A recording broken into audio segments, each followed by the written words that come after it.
ఎవరు పారేసుకుంటున్నారు? మీరా? ఎవరు పారేసుకునేది? నీచంగా మాట్లాడేది మీరా? ఎవరు? ఏమంటాడు? ఈరోజు కూడా చూసా, వంగి వంగి దండాలు పెడుతున్నాడు దేవాలయాలకు పోయి జగన్మోహన్ రెడ్డి గారి గురించి. నువ్వెన్ని దండాలు పెట్టినా ఎవరైనా సరే దేవుడి మీద నమ్మకం ఉండే ఏ వ్యక్తి నీకు ఏ పార్టీ సహకరించరు. జగన్మోహన్ రెడ్డి గారు దేవుడికి వంగి వంగి దండాలు పెడుతున్నాడు, తప్పే ఉంది? అసలు మీరు మామూలుగా మోడీకి వంగి వంగి దండాలు పెడుతున్నారు కదా, మనిషి కదా మోడీ గారు. మోడీ గారు మనిషి, నీకన్నా వయసులో చిన్నవాడు, అనుభవంలో చిన్నవాడు అని మీరే చెప్పారు. మోడీ గారికి వంగి వంగి దండాలు పెడితే మీకు సిగ్గు లేనప్పుడు దేవుడికి దండం పెడతాకి జగన్ గారి సిగ్గు ఎందుకు ఉండాలి? ఎందుకు ఉండాలి చంద్రబాబు నాయుడు గారు? నిస్సిగ్గుగా, నిర్లజ్జగా నువ్వు క్రిస్టియన్వి, హిందువు దుగుడికి ఎందుకు? మరి మీరెందుకు వెళ్తున్నారు? నెత్తి మీద టోపీ పెట్టుకుని నమాజ్ ఎందుకు చేస్తున్నారు? ఎందుకు వెళ్తున్నారు? పైన క్రిస్మస్ తాత కోటేసుకుని చర్చిలకి ఎందుకు వెళ్ళి వాక్యం చదువుతున్నారు? యేసు ప్రభు వాక్యం చదువుతున్నారు, మీరు బైబిల్ వాక్యం చదువుతున్నారు. మరి మీకు అప్పుడు సిగ్గుందా, సిగ్గు లేదా చంద్రబాబు నాయుడు గారు? ఏమనాలి మిమ్మల్ని? మీరు వంగి వంగి దండాలు పెడతారు కదా పాస్టర్లకి, ఏమనాలి అప్పుడు మిమ్మల్ని? వయసు వచ్చిన కాడి నుంచి మీకు వివరం పోయి, విచక్షణ పోయి, విఘ్నత పోయి, కేవలం అధికారమే పరమావధిగా బతకటం ఏంటి? ఎవరికి ఉపయోగం అని అడుగుతున్నాను. చంద్రబాబు నాయుడు గారు చెప్పండి సార్, మీరు ఎవరికి ఉపయోగం? ఈ రకమైన ముఖ్యమంత్రి మాకు ఉండటం మా దౌర్భాగ్యం కాదా అని అడుగుతున్నాను. మీరు సిగ్గుపడకపోగా మీరు చేసిన పనికి మీ ఏలుబడిలో మనిషిని చంపేసి రౌడీ షీటర్ అంటారు. ఏ రౌడీ షీటర్ అయితే చంపేస్తారా? రౌడీ షీటర్ అయితే చంపుతారా అంటున్నా. ఊరేయించండి, ఊరేయించమని అడుగుతున్నాను. చేత కాదా మీకు?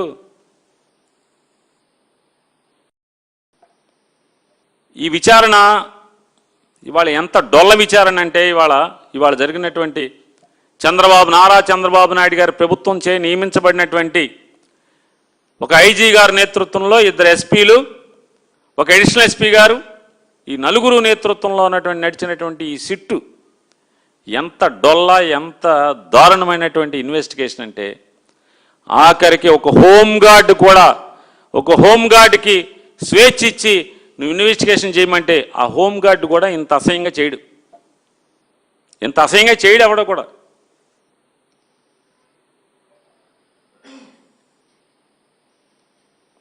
మే 6వ తారీఖున ఆ రిమాండ్ రిపోర్ట్లో రాస్తారు. మే 6వ తారీఖున టాస్క్ ఫోర్స్ అడిషనల్ డీసీపీ గారికి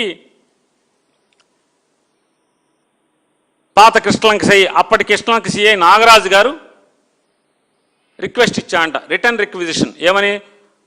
అమ్మా, మాకు పలానావాడు నాన్ బెయిలబుల్ వారెంట్లో ఒకటి కనపడతలేదు, ఎతికి తెచ్చిపెట్టండి అని చెప్పి అడిగాడంట. టాస్క్ ఫోర్స్ నాయకుడు ఎవరు? టాస్క్ ఫోర్స్ బాస్ ఎవరు? విజయవాడ సిపి రాజశేఖర్ బాబు గారు task force boss. Additional DCP గారిని వెళ్ళి ఈయన కాగితం ఇచ్చాడంట. వెంటనే ఆవిడ హుటాహుటిన ఒక టాస్క్ ఫోర్స్ సబ్ ఇన్స్పెక్టర్ గారిని, 2 కానిస్టేబుల్స్ని, స్టేషన్ కానిస్టేబుల్ ఎవరైతే వారెంట్ సర్వ్ చేయాల్సినటువంటి కోర్టు కానిస్టేబుల్ ఉంటాడో, వీళ్ళ 4గురిని ఇచ్చి మార్కాపురం వెళ్ళి ఆయన్ని పట్టుకోండి అన్నారంట. వెంటనే పట్టుకోండి అనగానే వీళ్ళకి పట్టేసుకున్నారు. వెంటనే ఇన్ఫర్మేషన్ దొరికేసింది, మార్కాపురంలో ఉన్నాడన్నారు. తెల్లారుజామున వెళ్ళి మార్కాపురంలో అతన్ని ఎత్తుకొచ్చేశారు,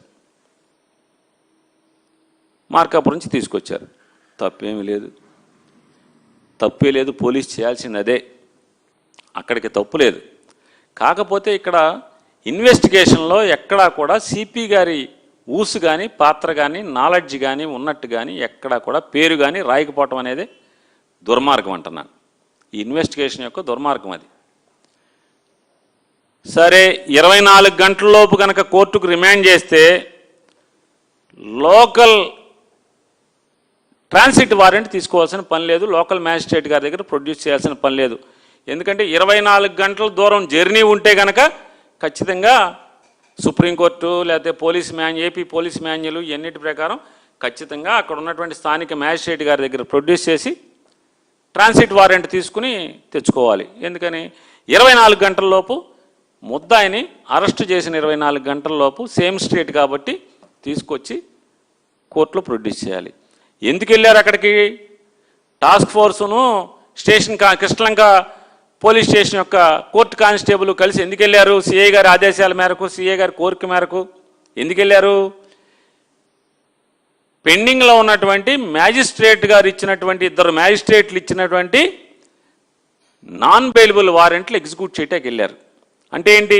మ్యాజిస్ట్రేట్ వారి అంటే కోర్టు వారి ఆదేశాల ప్రకారం దాన్ని ఎగ్జిక్యూట్ చేయటానికి వెళ్ళారు. కోర్టు ఆదేశాలు ఏమిచ్చింది? వాడిని ఎత్తుకొచ్చి నా ముందు పెట్టండి అని చెప్పింది. వాడు కోర్టుకు రావట్లేదు, వాడిని ముద్దాయిని ఎత్తుకొచ్చి నా ముందు పెట్టండి అని చెప్పి వారెంట్ ఇచ్చింది. ఏం చేయాలి మీరు? ఎత్తుకొచ్చి సరాసరి 24 గంటల్లోపు కోర్టులో కదా ప్రొడ్యూస్ చేయాలి. సరే, మీ రిమాండ్ రిపోర్ట్ కథకే వద్దామండి. సిట్టు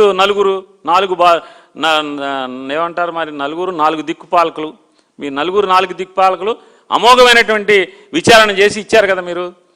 సరే, దాని ప్రకారం ఏముంది? మీరు దాని ప్రకారం టాస్క్ ఫోర్స్ వాళ్ళు హ్యాండ్ ఓవర్ చేసి రసీదు తీసుకున్నారు. ఎవరికి? సెంట్రీ కానిస్టేబుల్కి ఇచ్చి హ్యాండ్ ఓవర్ చేసి తీసుకున్నారు, రసీదు తీసుకున్నారు. హ్యాండ్ ఓవర్ చేసి రసీదు తీసుకున్న తర్వాత ఇమ్మీడియట్గా ఏం చేయాలి?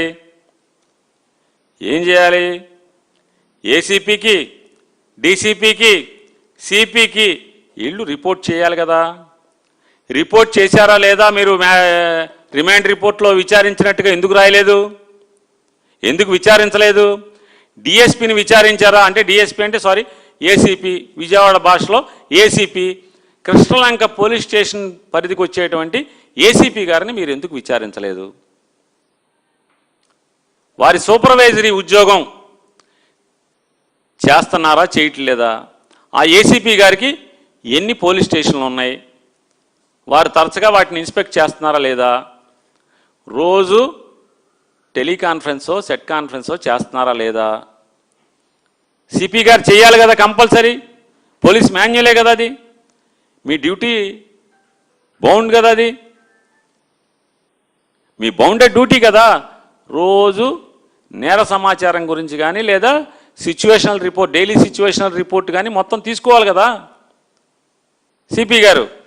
మరి 5వ తారీఖు అర్ధరాత్రి వెళ్ళి 6వ తారీఖు తెల్లారుజామున 3 గంటలకు అరెస్ట్ చేసి మార్కాపురంలో 7 గంటలకు పోలీస్ స్టేషన్కి తీసుకొచ్చి హ్యాండ్ ఓవర్ చేసినటువంటి విషయాన్ని విజయవాడ సిపి ఎందుకు తీసుకోలేదు? ఏసీపీ గారిని ఎందుకు ఈ ఉద్యోగం మిస్ అయ్యావని ఎందుకు అడగలేదు? డీసీపీ గారిని ఉద్యోగం ఎందుకు మిస్ అయ్యావని అడగలేదు? సిపి గారిని ఈ ఉద్యోగం ఎందుకు మిస్ అయ్యావని మీరు విచారించలేదు? సిపిని విచారించాలి కదా. ఎందుకు